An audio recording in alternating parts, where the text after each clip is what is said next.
Alright, so another one of our crazy uncles that drink a little bit too much prophecies have come true. I know since you were a kid, you've always been warned, don't buy a firearm at a gun shop because they're monitoring all those sales and they can just round you up. And then we're told by the government that no, there cannot be any registry created because of those records. They're not allowed to keep them. They must be destroyed. Just calm down. You're being overly paranoid. And our uncle would sit there in the corner like, they're lying to you. They're keeping records. Well, it turns out they are actually keeping records. So Crump actually pulled up this story. If you're not subscribed to his channel, go check him out. Lots of great information there. Anyway, so we found out that roughly 1,000 people or so, they're actively keeping records of what firearms they purchase. Now, typically, should you have records kept of you, you are also on a no-fly list. Does this land you on a no-fly list? I don't know, because they don't tell us why they are keeping these records, what they are for. The only thing they say is that these people have not committed a crime and they're not under investigation. So what are some of the problems, or my problems, with this whole thing? Well, number one, say we ever do get invaded by North Korea. Well, those 1,000 people, they're going to have a death sentence. Same with everybody that purchased a firearm within 24 hours. Guaranteed. They will be executed because they know for sure they've purchased the records. Now, the gun shops themselves, should a foreign invader happen, would obviously just burn down the shops with all records along with it. And if they're actually following the rules and not keeping the records, most of us would get away with it scot-free. However, it's now been proven, yes, they are most definitely keeping records off the NICS background check, and not because they suspect you of a crime or you're under investigation for a crime. For whatever reason, whatever firearm you purchased or the amount of firearms you purchased have now landed you on a watch list. Or maybe this is some sort of political tool. Who knows? Maybe you voted in a certain way, and it also came up that you purchased a firearm, so now it puts you in this box that you are under an investigation. I don't know. The information's not there. They are holding it close to the chest.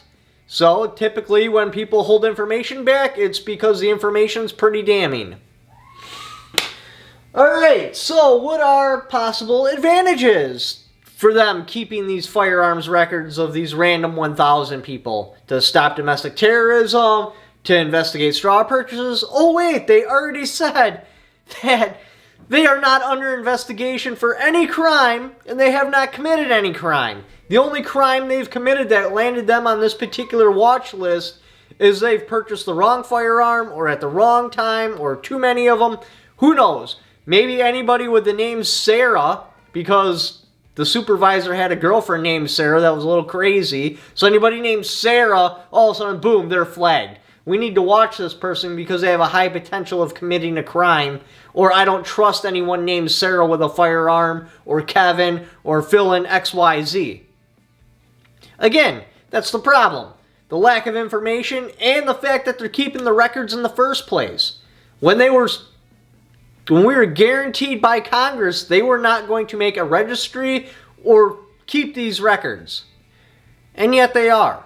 And where the hell is Congress on this? Why hasn't Congress came in and started wiping the floor with their faces and been like, look, you guys can't do this. You're a bureaucratic agency that is just supposed to enforce what we say is okay and not okay.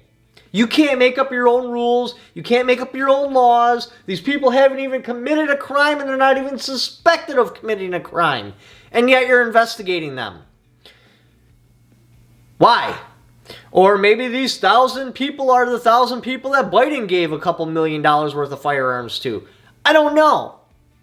And it's a little bit terrifying. There are so many negatives that could come from this. Any sort of positive they could produce or using it as an excuse, I wouldn't find it relevant. It's none of their business what people own and why. And it's just forcing more people to go buy their guns at Walgreens at 3 a.m. or manufacture their own firearms in the garage. How did we get to this point? Like, seriously. You ever just sit around and think about that for a minute? Like, how did we get to the point where this agency is literally like defying Congress, doing whatever the hell they want, whenever the hell they want, using deference to just simply make new laws, and they're not being crushed by some sort of oversight agency, you know, like Congress or something like that. I don't know. Anywho, I appreciate you watching my video. I'm sorry I brought bad news. And I don't like to hear bad news either. But this was important enough where I felt like I should cover it.